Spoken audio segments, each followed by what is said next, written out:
Una vez más, estamos muy contentos que ustedes puedan acompañarnos en nuestro programa Me Gustaría Saber. Sí, me gustaría saber más acerca de la Biblia. Y es por eso que hemos dedicado este espacio para responder las preguntas que tú tienes en cuanto a la palabra de Dios. Quiero presentar el panel que me acompaña a esta hora. A mi izquierda, el pastor Esteban Bor, lo conocemos, es el director de este ministerio, Secrets and Seal. Bienvenido, pastor. Gracias, pastor. Y también tenemos al pastor Luis Fernando Manrique, que es parte ya de casa de este programa. Pastor, bienvenido. Gracias, Pastor Miranda. Una vez más, felices de poder estar aquí para responder preguntas de la Biblia y dejar que Dios y su Espíritu nos enseñen. Amén. Muchas gracias, pastor. Y Daniel Miranda, también de casa, aquí, orador asociado de Secrets and Sealed. Quiero recordarles que ustedes pueden enviar sus preguntas a la siguiente dirección de correo electrónico. Es tv@zoomtv.org. Una vez más, tv@zoomtv.org. Bien, hoy tenemos unas preguntas fascinantes, como siempre, pero antes de hacerlo vamos a pedir la bendición del Señor. Pastor Esteban Bor, por favor, diríjanos en oración. Oremos. Padre Celestial, te damos gracias por la brújula que nos has dado en tu santa palabra. Amén. ¿Cómo sería vivir en este mundo sin la Biblia? No tendríamos explicación de nada, pero gracias por habernos instruido en tu palabra. Ahora, al contestar estas preguntas, pedimos la compañía de tu Santo Espíritu, el mismo Espíritu que inspiró la Biblia, Amén. que venga a explicárnosla. Gracias te damos una vez más por comunicarte con nosotros. Pedimos que bendigas este programa. Te lo pedimos en el nombre de Jesús. Amén. Amén. Amén.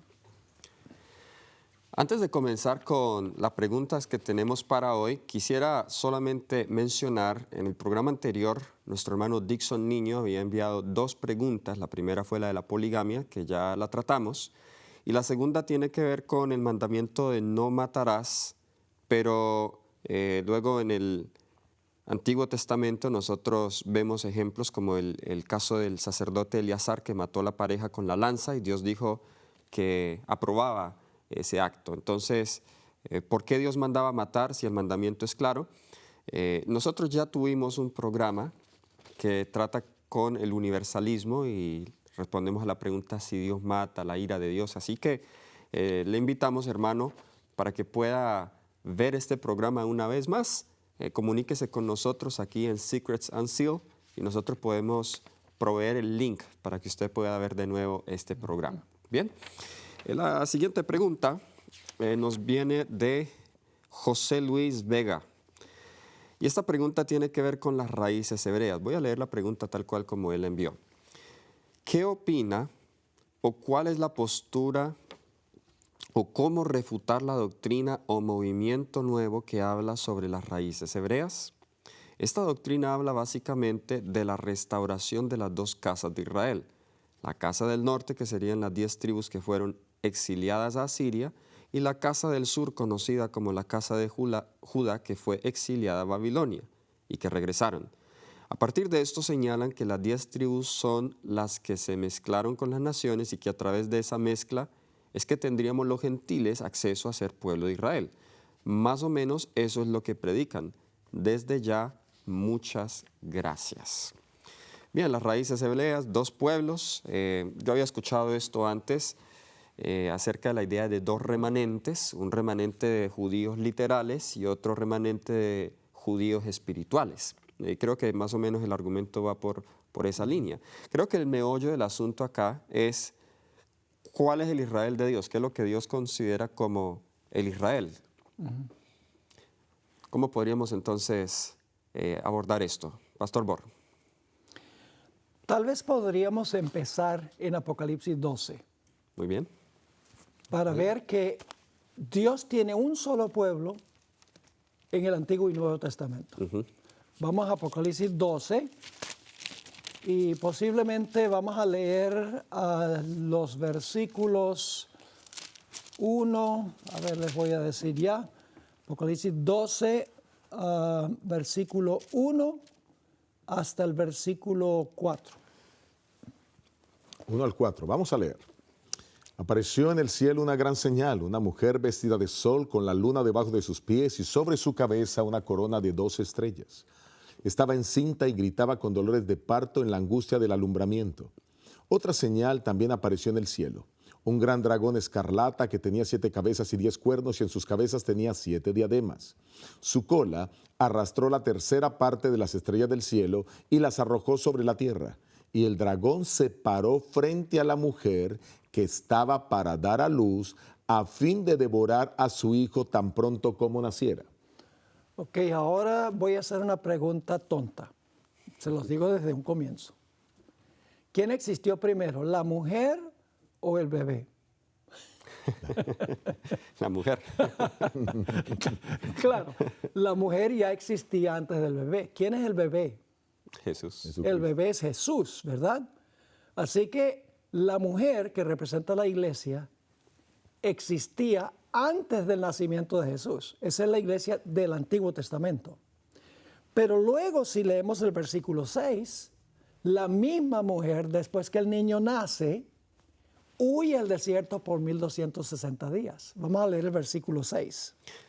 Versículo 6. La mujer huyó al desierto donde tenía un lugar preparado por Dios para ser sustentada allí por 1260 días. Y luego vamos a leer también el versículo 14, que es paralelo.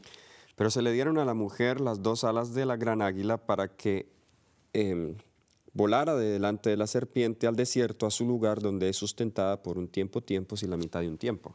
Que son 1260 días, pero los días son años. Entonces, ¿cuántos pueblos tiene Dios? ¿Cuántas mujeres tiene Dios? Una sola. Una sola. La misma mujer en el Antiguo Testamento y el Nuevo Testamento. Es decir, que la mujer del Nuevo Testamento es una continuación de la mujer del Antiguo Testamento. Entonces, hoy en día, Dios tiene a un Israel espiritual, según el Nuevo Testamento. Aquellos que se unen a Cristo Jesús como Salvador personal. En el Antiguo Testamento también había a judíos fieles que anhelaban que viniera el Mesías y eran parte del pueblo genuino, verdadero de Dios. Amén. Tal vez sería buena idea mirar el Nuevo Testamento, varios textos en el Nuevo Testamento que nos instruyen sobre quién es el Israel de Dios en el Nuevo Testamento, para ver si es que va a haber un Israel literal y luego un Israel espiritual. Creo que el Nuevo Testamento nos responde esa pregunta. Sí, yo pienso que tenemos varios textos, pastor. Me gustaría quizás que habláramos, mostremos cómo el apóstol Pablo lo presenta. Miremos Gálatas. Y en Gálatas el capítulo 3, el versículo 28. Gálatas 3, 28 nos habla al respecto de que hay un Israel espiritual, que ya no es necesario ser judío para formar parte de ese Israel espiritual, sino que incluso no importa de dónde sea, ahora el evangelio era extensivo para todos. Esa mujer del Antiguo Testamento ahora se ampliaba al mundo entero, ¿correcto? Entonces, allí está, ¿quién quiere leerlo? Gálatas 3:28.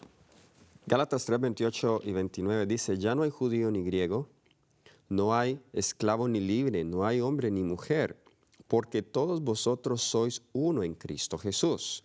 Y si vosotros sois de Cristo, ciertamente descendientes de Abraham sois y herederos según la promesa.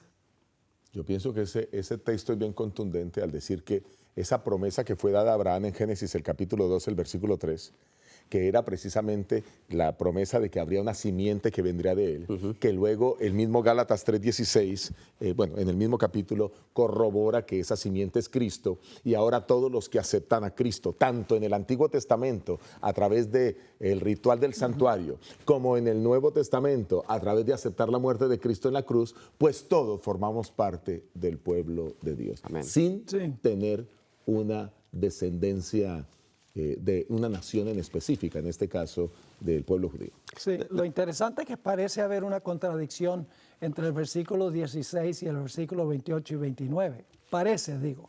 La Biblia no se contradice. Porque dice en el versículo 16, ahora bien, a Abraham fueron hechas las promesas y a su simiente. No dice y a las simientes, como de muchos, como si hablase de muchos, sino como de uno, y a tu simiente, la cual es Cristo. Es decir, la simiente de Abraham es Cristo. Correcto. Pero luego el versículo 28 y 29 dice, si son de Cristo, simiente de Abraham sois. Entonces, ¿cómo llegamos a ser simiente de Abraham? Uniéndonos a Cristo Jesús. Que significa que si no nos unimos a Cristo Jesús, aunque seamos judíos literales, no somos simiente de Abraham. Exactamente. Para eso vamos a Romanos 2, 28 y 29. Romanos 2.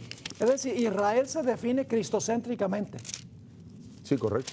Así es. Romanos 2, 28 y 29. Pastor Manrique, por favor, lea eso. Claro que sí. Dice la palabra de Dios. No es judío el que lo es exteriormente, ni es la circuncisión la que se hace exteriormente en la carne, sino que es judío el que lo es en lo interior. Y la circuncisión es la del corazón, en espíritu y no según la letra. La alabanza del tal no viene de los hombres, sino de Dios. Amén. Poderoso, ¿no? Poderoso. Claramente dice, no es judío el que lo es exteriormente, es decir, porque es judío, ni es la circuncisión la que se hace exteriormente. Ahora, comparando con esto, Romanos 9, 6 al 8, lo hace aún más claro, porque dice que no todo el que es judío es judío. Romanos 9, 6 al 8. No es que la palabra de Dios haya fallado, porque no todos los que descienden de Israel son israelitas, ni por ser descendientes de Abraham son todos hijos suyos, sino en Isaac te será llamada descendencia. Esto es, no son hijos de Dios los hijos según la carne, sino que son contados como descendientes los hijos según la promesa. Poderoso, Muy clarísimo. Porque dice en otras palabras, hay judíos que no son judíos a la vista de Dios. En Juan 8 encontramos una conversación de Jesús con un grupo de judíos y el Señor Jesucristo les dice, yo sé que ustedes son simiente de Abraham, pero luego dice, no son. Ustedes son de su padre el diablo. ¿Por qué? Porque estaban rechazando ¿a quién? Estaban rechazando a Jesús. En otras palabras, Israel, el Nuevo Testamento lo define como aquellos que se han unido a Cristo Jesús, su corazón ha sido circuncidado, han pasado por la conversión. Esos son el verdadero pueblo de Dios, como en el Antiguo Testamento. Abraham, David, los grandes héroes, Moisés, todos ellos miraban hacia el Mesías. Entendieron que el Israel fiel, ese es el Israel que recibe a Cristo como Salvador personal. De hecho, el contexto del libro de Romanos es salvación para todos. Y Pablo utiliza una alegoría, una ilustración en Romanos 11. No tenemos tiempo para ir en detalles, pero ahí habla del olivo y dice de unas ramas que son naturales y otras ramas que son injertadas. Las ramas naturales son los judíos según la sangre, las ramas que son injertadas son los gentiles. Nos dice que algunas de esas ramas naturales son quebradas por su incredulidad y desobediencia y en lugar son injertadas otras ramas silvestres, los gentiles. Pero luego Pablo les dice a los gentiles, ustedes tengan cuidado porque si ustedes se ensoberbecen, ustedes también pueden ser arrancados. Exacto. Y si por la desobediencia de los judíos ustedes son injertados, cuanto más por la fidelidad de ellos, la salvación también vendría a los judíos y al final todo Israel sería salvo. Entonces, sí hay fieles aún el día de hoy, hay fieles entre el pueblo judío literal, pero no quiere decir que Dios vaya a tener dos remanentes o hayan, como nos dice acá, dos casas, en la pregunta que nos daba el hermano, las dos casas de Israel. Dicho sea de paso, sé que no es la pregunta, pero esta idea se está volviendo muy popular y una vez escuché de alguien decir que esas dos casas están representadas por los dos testigos de Apocalipsis 11. Wow. Las dos casas. Entonces, sé de dónde viene esta pregunta y el hermano que la hace. Pero creo, bueno, antes de cerrar, es importante que aclaremos algo que no es cierto que se dice allí, y es que los gentiles vienen de las 10 tribus del norte. Eso no es correcto. Eso no es correcto, No es porque las 10 tribus del norte sí se mezclaron con los paganos, a Siria, pero de ahí surgieron fue los samaritanos. Exacto. Correcto. que no eran necesariamente del todo paganos y gentiles. ¿Ok? Dicho sea de paso, aquí en Profetas y Reyes tengo una cita, en la página 222, párrafo 4 nos dice: las profecías de juicio que dieran Amós y Oseas iban acompañadas de predicciones referentes a una gloria futura.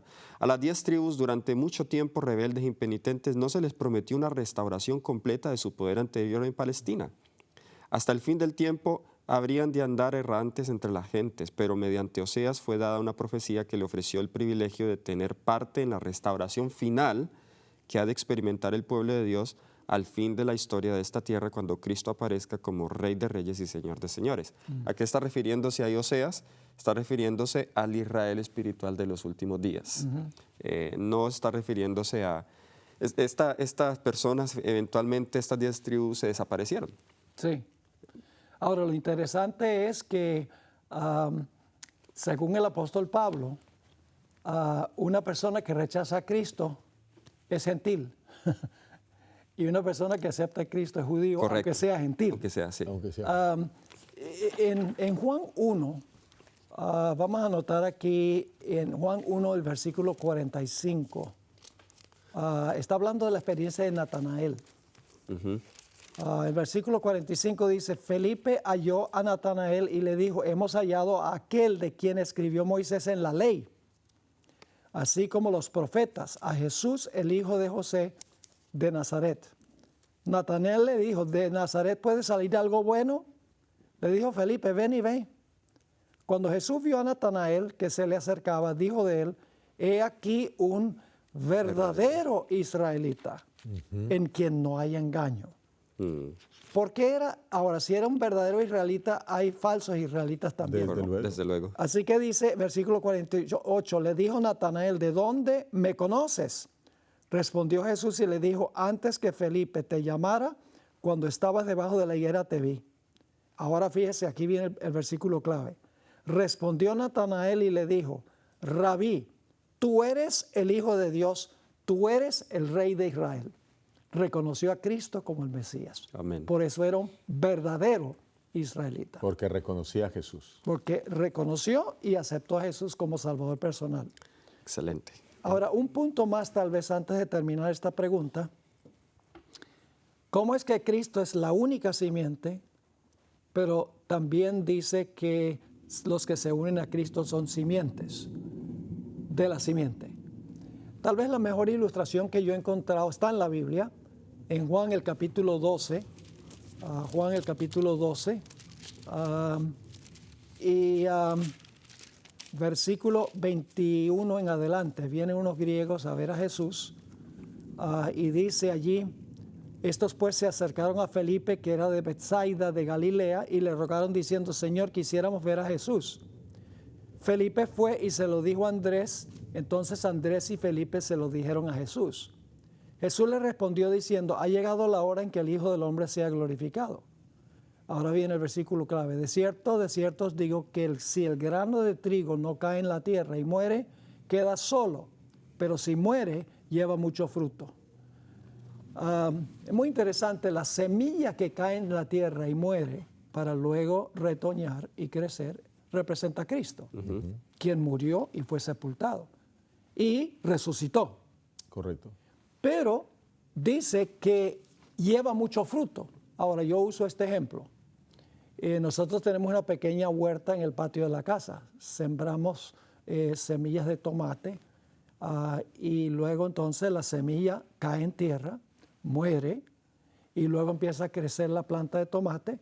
Cuando llega a cierto punto de su desarrollo, le salen tomates. ¿Cuántos tomates puede producir esa mata de tomate? Muchos. Digamos que produce 50 tomates. Algunos producen mucho más. ¿De dónde vinieron esos tomates? De una sola semilla. De una semilla original. Son parte de la planta. De la misma manera, Cristo murió, resucitó y como resultado tiene mucho fruto, que son los creyentes que vienen de él. Los que le recibieron les dio potestad de ser hijos de Dios. Entonces, esta idea de un Israel literal y un Israel espiritual no cuadra con la teología del Nuevo Testamento. En Filipenses el capítulo 3, el apóstol Pablo relata su experiencia de la tribu de Benjamín, circuncidado el 8º día, según la ley irreprochable, etc. Pero luego dice, todo esto lo tengo por basura, por ganar a Cristo. Amén. Amén. Pablo era judío, literal, pero cuando se unió con Cristo llegó a ser judío espiritual. Esa es la clave. Y Jesús reconoció, dijo, yo sé que ustedes son hijos de Abraham, son judíos, pero no son de su padre el diablo, porque quieren acabar conmigo. Así que el Nuevo Testamento creo que es claro en cuanto a este asunto. Amén. Bien, creo que la pregunta ha quedado más que respondida. Muchas gracias por escribirnos, hermano. Vamos a la siguiente pregunta. Esa pregunta es en relación al Salmo 45. Nos la hace Wilson Echeverría. ¿Okay? Nos dice, buenos días. Mi pregunta es en relación con Salmo 45, 9 y 17. Voy a pedirle al pastor Manrique que por favor nos lea ese pasaje, lo vaya buscando, Salmo 45, 9 y luego 17. Parece ser que algunos están usando este texto para defender la adoración a la Virgen María. ¿Es esto así? Entonces, vamos a leerlo. presente. Muy bien, Salmos 45, el 9 y luego el 17. Correcto. Leo el 9. Hijas de reyes, están entre tus ilustres. Está la reina a tu diestra, con oro de Ofir. Luego leo el 17. Haré perpetua la memoria de tu nombre en todas las generaciones, por lo cual te alabarán los pueblos eternamente y para siempre. Bueno, este es un salmo que viene hablando para mí de una cosa totalmente diferente. Correcto. Este es un salmo donde está hablando de una ceremonia matrimonial de un rey. Y entonces ahora yo veo aquí al rey vestido y está describiendo al rey y está describiendo a la novia. No obstante, este es un salmo que tiene que ver con el triunfo final de Cristo como rey, ¿correcto? Pero lo que no veo es por qué le hacen aplicación a María. Me imagino, bueno, estoy tratando de imaginar que hacen la aplicación a María porque está el rey al lado de la reina. Con la corona tiene la Con reina. la corona. Entonces me imagino que esa es la razón por la que están haciendo la aplicación. Pero es que la esposa de Dios es la iglesia. Correcto. Si es que tuviéramos que hacer una aplicación a la luz de la Escritura, tendríamos que decir que aquí estaría el rey, que es eterno, que es Cristo, Exacto. y su esposa, Correcto. que es la iglesia. Así es. Exacto. Yo estuve haciendo, ¿iba a decir algo, pastor? Sí, no, adelante. Estuve haciendo un poco de investigación en el trasfondo histórico de este salmo y desde luego es una canción de amores, ese es el título. Sí. Es un himno nupcial para la boda de Salomón con la hija de Faraón. Esta es la reina que se menciona acá, literalmente, pero tipológicamente representa a Jesús, el Rey Eterno, versículos 6 y 7, donde se nos menciona, por ejemplo, tu trono, oh Dios, es eterno y para siempre. Cetro de justicia es el cetro de tu reino. Has amado la justicia, aborrecido la maldad. Por tanto, te ungió Dios, el Dios tuyo, con óleo de alegría, más que a tus compañeros. Y esto es una referencia a Jesús. Así que... En Hebreos 1 y el versículo 8 y 9 se le aplica directamente a Jesús. Directamente a Jesús, correcto. Así que quizá el argumento viene cuando dice el versículo 9, hija de reyes, están entre tus ilustres, está la reina a tu diestra con oro de Ofir. Y luego el versículo 17 dice, haré perpetua la memoria de tu nombre, como si estuviera refiriéndose a ella. Entonces, de esta manera concluyendo que pues la memoria de María ha sido perfecta. Pero hay un problema, porque María no era la esposa de Jesús, era la mamá. Y aquí el contexto de esto es algo muy distinto. No es la relación de una madre con un hijo, sino la relación de un rey y una reina. La relación de un esposo, con una esposa. Correcto. Eso es lo que plantea el Salmo. Eso es lo que plantea el Salmo. Ahora, recuerden que, miren, muchas personas pueden tomar textos de la Biblia fuera de contexto. Para mí el punto que debemos resaltar aquí es que no caigan en la trampa de mirar textos aislados y darle un significado sin antes hacer el proceso hermenéutico debido. Así es. Y es que necesitamos mirar que hay un contexto inmediato, que son los versículos alrededor, hay un contexto mediato, que pueden ser los capítulos alrededor, y hay que mirar con detalle qué es lo que realmente el texto está significando, y cuando lo vemos, solo el leerlo así someramente, inmediatamente nos muestra que no puede ser aplicable a María, ¿no? Y no puede ser aplicable a María como una persona eterna, porque nosotros sabemos que María, al igual que los apóstoles, pues está descansando y esperando la venida de Cristo. Esperamos, por supuesto, tener la oportunidad en el reino eterno de poderle hacer preguntas a María, de cuán extraordinario fue para ella haber sido la madre de Jesús, haber sido seleccionada como el instrumento precioso en su santidad, porque era una mujer especial y santa, para que pudiera venir Cristo y nacer a través de su vientre. Eso será maravilloso, pero en ninguna parte de la Biblia podemos decir entonces que María tiene los mismos atributos divinos que Dios, ¿verdad? O que la podemos poner en ese nivel de eternidad, porque el único que es eterno, que ha existido desde siempre y para siempre, pues es Dios. Y se aplica a Jesús porque Jesús es Dios. Amén. Y no se aplica a un ser humano. El problema es que la Iglesia romana ha establecido una serie de dogmas en cuanto a María que no tienen ninguna base bíblica. Correcto. Por ejemplo, la Inmaculada Concepción. No es la Inmaculada Concepción de Jesús. La idea es que María fue concebida inmaculadamente. En ninguna parte dice eso. La ascensión de María. La asunción de María, que ella ascendió corporalmente al cielo. En ninguna parte, ni siquiera la Biblia insinúa tal cosa. La perpetua virginidad de María. Correcto. Hay evidencia en los Salmos de que ella tuvo otros hijos. Y la Biblia dice que José la conoció después de que La conoció, no la conoció hasta, dice. Y dice que Jesús fue su primogénito. Pues si es el primogénito, no, si fuera el único sería el unigénito, no el primogénito. Hay evidencia, la Iglesia romana le ha agregado un montón de información a la Biblia que no está allí para defender sus dogmas. Así es. Bien, creo que esto ha dejado claro la pregunta. Muchas gracias por sintonizarnos. Tu programa Me Gustaría Saber. Dios te bendiga. Hasta la próxima.